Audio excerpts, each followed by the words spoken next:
Hello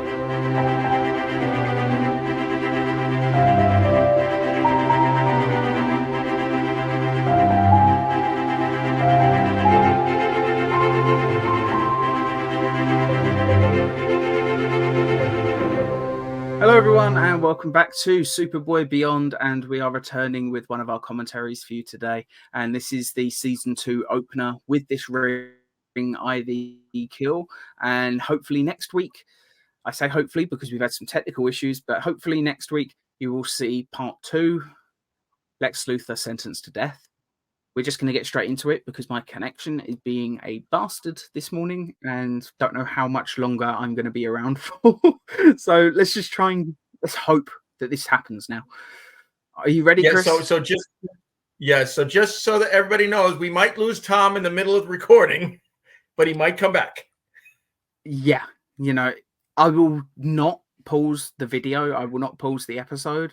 If I come back, and I should still be in time. Chris may just have to fill in for a little bit, Anyway. Well, you know me, I can fill in. Yeah. So if this is one of your first time watching one of our commentaries, this is not like a typical YouTube reaction video. You're not going to see any actual parts of the episode. You're not going to hear the audio. You will see a very heavily filtered version of it, which will be up there in the middle. This is purely so you can keep in time with us. Somebody knocks at the door or something, you need to pause. It's a pain to get it back in sync. So it's just a visual guide for you. Anyway, we're going to count you in with a 3, 2, 1 play. And as long as you hit play when we do, it should be all good. So get ready. Superboy Season 2, Episode 1 with this ring IV kill in 3, 2, 1, play. So, this is actually our second time recording this commentary. I used a different pair of headphones for the last time, and turns out because there was a little microphone on the wire just there, turned out every time I moved my head, it rustled against the mic, and it was just unusable. Yep. So something I wanted to just point out in the opening credits here, that scene when we see the missile flying at Superboy standing with his hands on his hips, you can quite clearly tell, watching it on DVD now, that it's a mannequin. Yeah. It's funny. It's one of those things where I think a lot of the time you can tell when something is a mannequin just purely by the way that it moves. I don't know. Sometimes it's like arms and legs. If a mannequin is blown up, the arms sort of go crisscross like that, and the legs do as well. They move in these really unnatural ways. The Superboy mannequin there does have a little bit of that. But yeah, it's very obvious that it's a mannequin. I would love to see what it would look like in HD. Can you imagine? See that in 4K. Oh, yeah. So this is our first introduction to Sherman Howard as Lex. He's doing a very, very good job here, rasping his voice to hide that he's not Scott Wells. Yeah. And obviously this is the last episode where we have Leo, In part 2, is Leo even in the second part of this? I forget. Yeah, if he is, he's just a corpse. He's not there. We see him at the beginning for, on the previous episode of Superboy, but we don't really see him. No. This is the last appearance of the great Michael Mano as Leo. Which is a shame, but there you go. I'm glad they at least brought him back for this, But I guess for the story they were setting up with Lex, they kind of would have to at least explain where Leo has gone. And Sherman Howard needs somebody to bounce off of in these scenes. Like, he's a good actor, but I don't know if he could have carried all this exposition without anybody to talk to. Yeah. Unless they brought in Darla just way earlier than they do in the final episode. Maybe then it would work. But I can't see why Darla would join him while he looks like this. Yeah.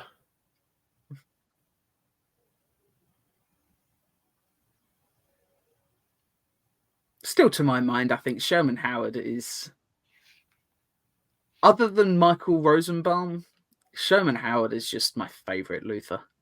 He's so good in the role. But it's easy to distinguish between the two because, I mean, Michael Rosenbaum is very, very much a post-John Byrne Lex, whereas, hey, wait, the cop there is the same guy that was in, he was in Superboy Lost and Paranoia as well. He was one of the one of those, character actors that they just kept bringing back. I never noticed that. Unless I mentioned it the last time we recorded this commentary, but I don't remember. I don't think you did. And as you know, I get what they're saying, that this is Lex Luthor, so it's the same Lex Luthor who had the hots for Lana the previous year. But it's a little creepy hearing it come out of Sherman Howard's voice, because Sherman Howard is a man in his 40s, almost 50s at this point. Yeah. And he's lusting after a 20-year-old.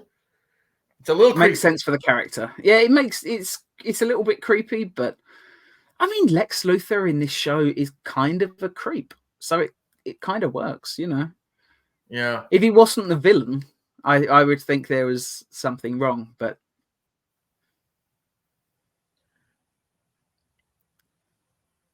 got to say, not the best landing Gerard had on the show, but I mean, considering this is his literal first appearance in costume, I think he did a really fantastic job with that. I wonder how much practice they actually gave him, like how much rehearsals with the wires they did before they started shooting, because they must have done a whole bunch of practice just so. Because I mean, you wouldn't just show up on set and then expecting to get it in one. Yeah. I would be interested to know how much actual training went on for this.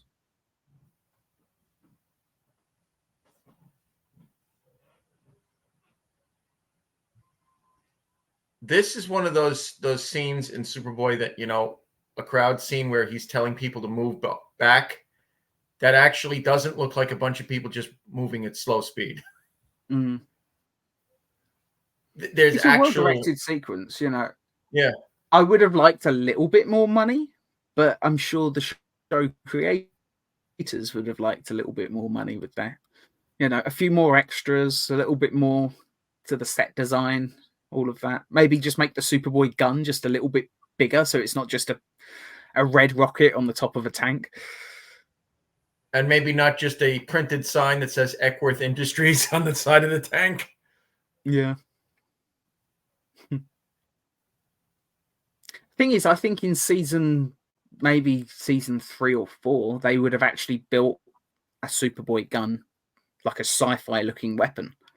Yeah. I don't know why they didn't in this. Maybe they just figured, season 2, they're doing some bigger things this year. Maybe they figured, let's save the money for one of the episodes where he's got to fight Bizarro or Metallo or something, because that's going to cost more.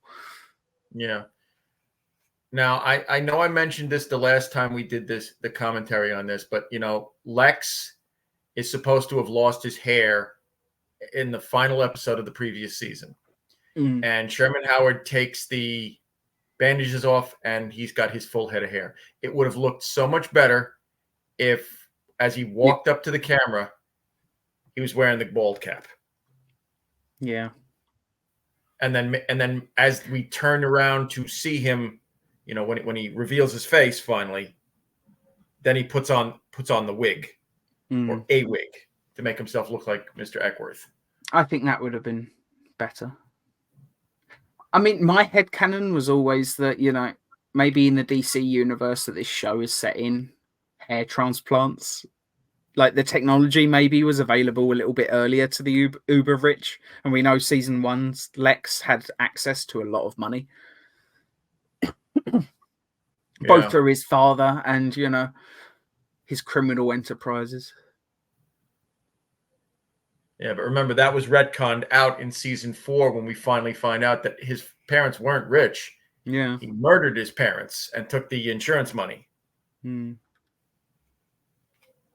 I think is a bit of a shame, but I mean, I do like the episode that the retcon came in, so I can forgive it because the episode is just so damn good.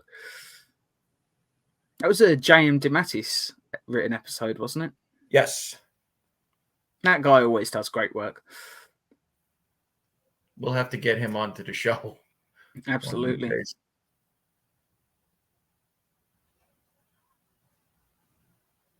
I will say this, a lot of actors say they want to have a good death scene.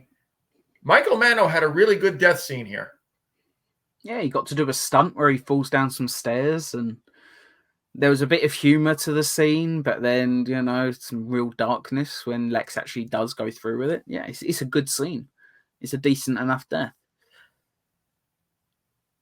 Like I say, though, I do wish they kept him around. I would have loved to have seen what him and Darla would have got up to together, bickering. I'm sure they would have hated each other, those characters, but that would have been fun.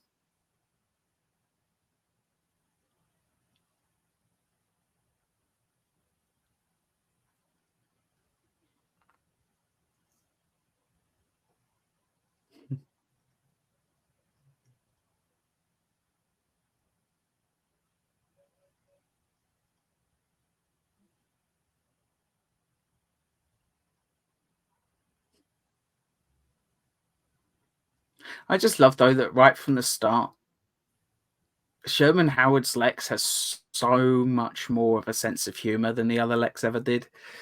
I like the fact that this one makes jokes and gets a bit childish at times and a bit silly. And some of them are pretty morbid jokes. Yeah, like that. I mean, that was a comedic moment there, right before he murdered a man who, by all accounts, within the context of the show, like Warren Eckworth was a good man, which makes it so much worse. It almost would have been better maybe if Lex had maybe taken out Warren Eckworth and it turned out Eckworth was like a really bad dude. Would have been a bit different, but they made it clear, no, Eckworth's a good guy. It's quite sad that he was killed.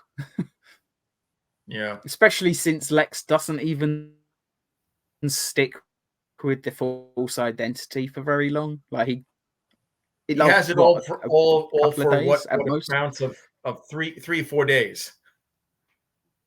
Yeah. Still, I do like what they did in the comics, where they reveal that he also used it so he'd have access to Eckworth's like secret labs and technology and all of this. Like, it gave a bit more of a reason for it. He didn't just want to steal the identity; he also wanted to steal his resources.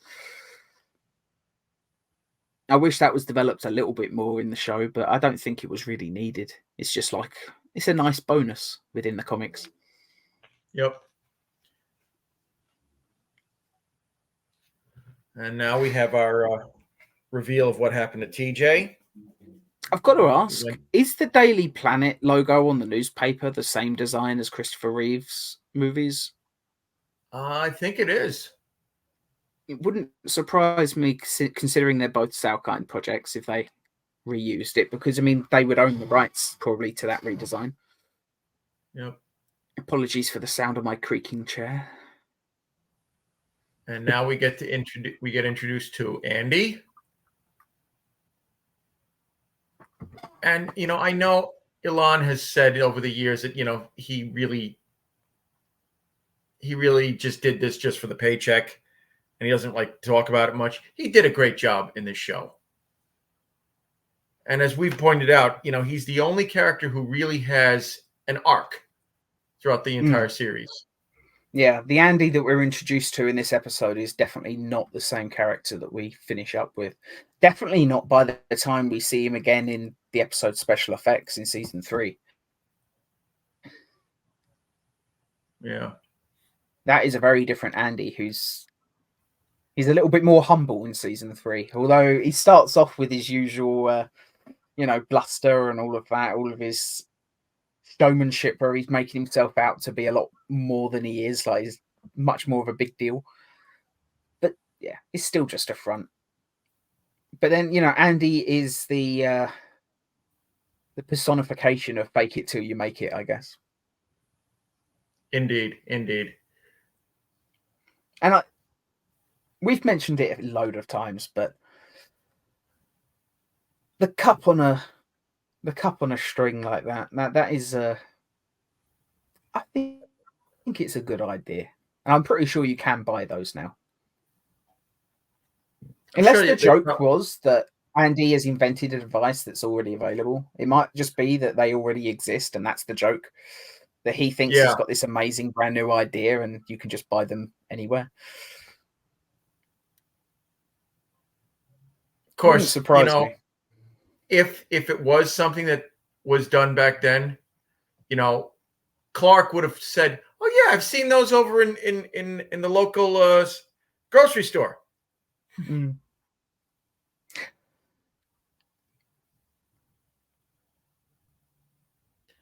It is funny how much they even just changed Andy's hair. I mean, I'm pretty sure they dyed his hair ginger at one point and then just had him spike it. Like halfway through the series, it just completely switches.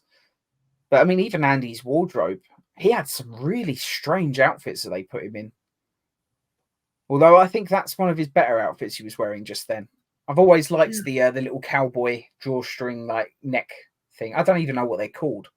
Do you know what they're called? Looks like one of those shoelace type things, but it's instead of a tie. Yeah, I know that there's a specific name for them. I've always liked them. I think they're pretty cool looking things. So why Andy's wearing one? Because he does not strike me as a cowboy type, but I guess his family were the makers of the rifles. So. Yeah. Which we don't find out until the end of the season. Yeah. But even so, maybe that's his connection to the Old West. And that's why he wears that thing. Maybe it was his great-grandpa's or something. Who knows? Yeah. One thing I got to say, the looks that Sherman Howard as Lex playing Warren Eckworth is giving to Lana, it's really, really, really creepy.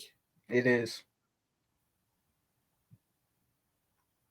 I especially like that Lana is, she's gone to his office on the assumption that she knows this man somewhat. She's met him before. She knows he's a good man, or at least at the very least, a nice man. And the moment she gets into the office, she meets this. I can't imagine what must be going through Lana's head in this scene. But I'm glad that she very quickly tries to shut him down. It doesn't work, but I'm glad at the very least they didn't just make her a damsel in distress. They immediately had her fight back.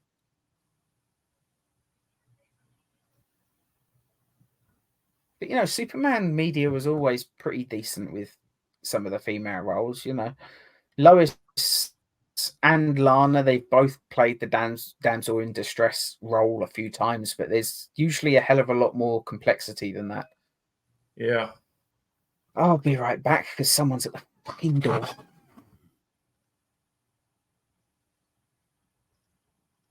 All right. So since Thomas stepped away for a moment, we have our big reveal now with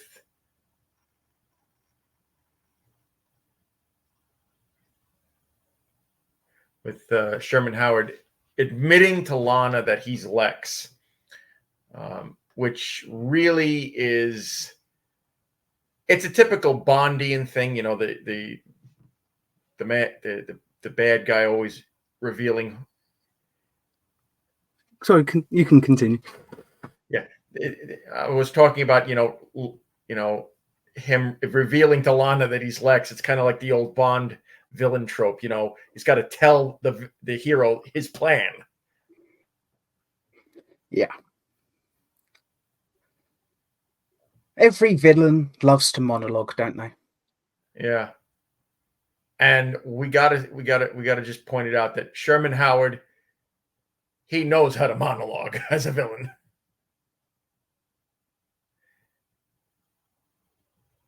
And this scene is really, really, really creepy. Just with the needle, telling her, "Put on the dress willingly, or I'll shoot you up with this."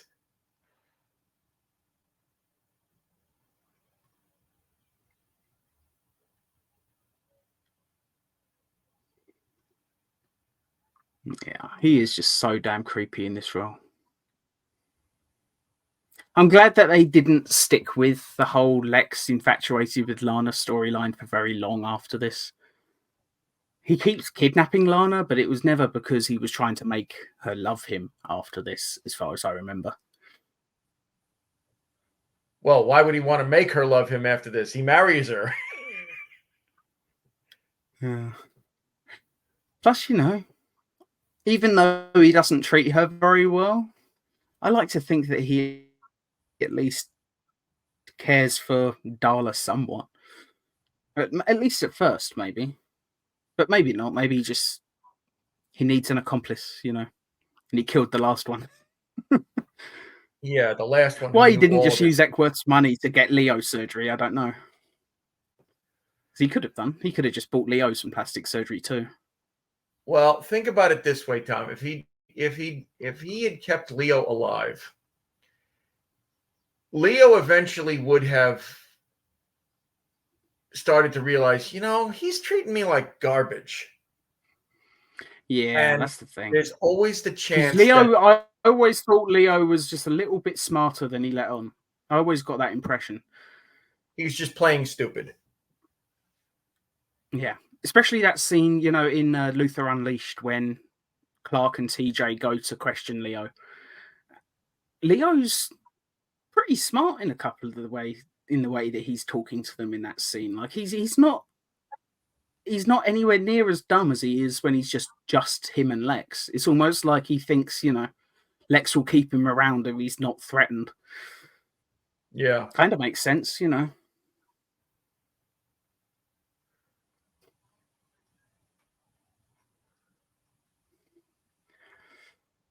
I do like the little TV box there.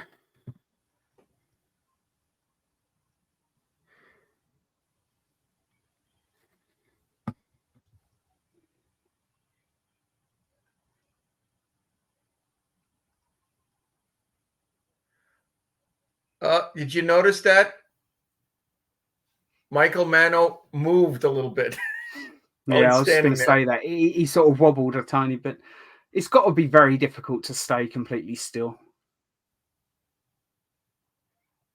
It's a shame they couldn't, stand him in a coffin or something. Just so he got something so he can lean back, so he's not having to, I always, for some reason, when I was thinking of this scene, I always thought he was standing in a coffin, but I guess he wasn't. It's just my mind making a false memory. It was just Warren Eckworth who was in the coffin. I was combining both of their, I was combining them both. That's what it is. But there we go. That was season 2, episode 1, With This Ring, I Thee Kill. And a very good episode. It's a great start to the new season. It does the most important thing, which is, I think, if any audiences were coming into it after watching season 1, it demonstrates that, this is going to be a better season. We're going bigger. Yeah. We've replaced Lex Luthor, because I'm sure there were complaints. Like, I'm sure people were, dismissing the show purely based on Scott Wells's performance, especially since the first episode they aired of season 1 was a Lex Luthor episode, and he's terrible in it. Well, so there are moments where he's absolutely terrible, and then there are moments where he's absolutely great. I mean, the scene in the car with him and Leo when they crash, he's great. Okay. I think he's okay. I wouldn't say he's great. I think he's just the scene when passable. the scene when we first introduced to him, he's absolutely terrible because another actor could have done that whole sequence so much better, and then the scene in the little museum exhibit when he says, "You're the one they call Superboy." It just sounds like he's trying too much to be like a 1960s Batman villain. Yeah, I mean, look, Superboy, we've talked about it 1,000 times. Like, we actually love how cheesy and how camp the show can get at times.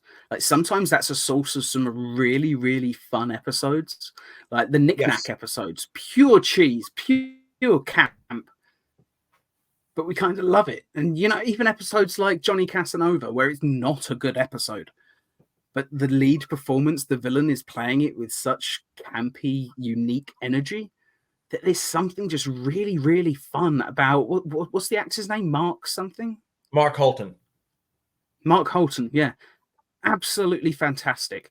And I don't think that episode would be even anywhere close to being on my top 10 list of that season if it wasn't for his performance. Like, he made that episode great.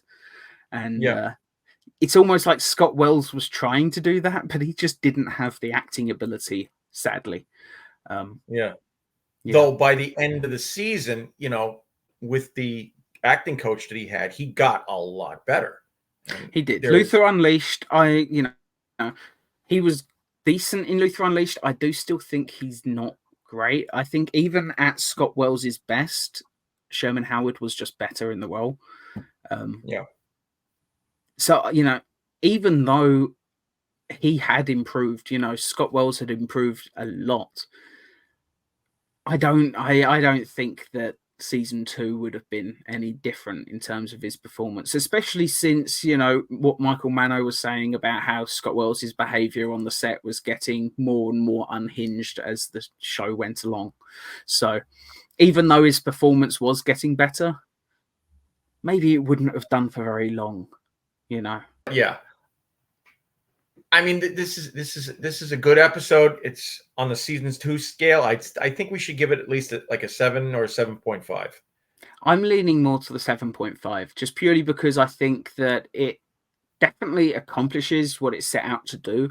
It's really demonstrated that, you know, we're going in a different direction this season. We're going a little bit more fantastical. We're going a little bit more comic booky, but there's still going to be a lot of the essence of what was there in season 1. They didn't completely reboot the show this season. Especially not, you know, if you compare it to the beginning of season 3, like that is a much bigger change. Like season 2 is quite a big change, but that's purely because of the cast. The actual, like, you know, the location was more or less the same. They went a little bit bigger with some of the villains, with some of the special effect episodes, were a bit bigger with some of the sci-fi and the comic booky elements in season 2, but the setting was the same. And whereas, you know, season 3, the only 2 people that return are Clark and Lana, and that's literally it. So yeah, season 3 was a much bigger change. Yes. Either way, I think this episode did what it set out to do, and I think it did it very well. So 7.5. Yeah, what brings it down for me, though, is a little bit of Gerard's Urkel Clark. Yeah. That's, you know, that's not on him. That's a point knocked down purely for the writers, you know. I think that and the producers saying you need to be more like Christopher Reeve. Yeah, and you know that has got to be a Salkind suggestion, because season 3 is when the Salkinds were more or less hands off, and Urkel Clark was gone, you know. So it's funny how the timing of that worked out. And of course, you know, killing off Leo, which we understand why they did it. Yeah. You know, story-wise, you know, Lex can't have this guy hanging around him who knows all of his secrets. And I mean, you know, if you want to look at it headcanon, you know, Lex had said in season 1 that he has a very rich father. Okay.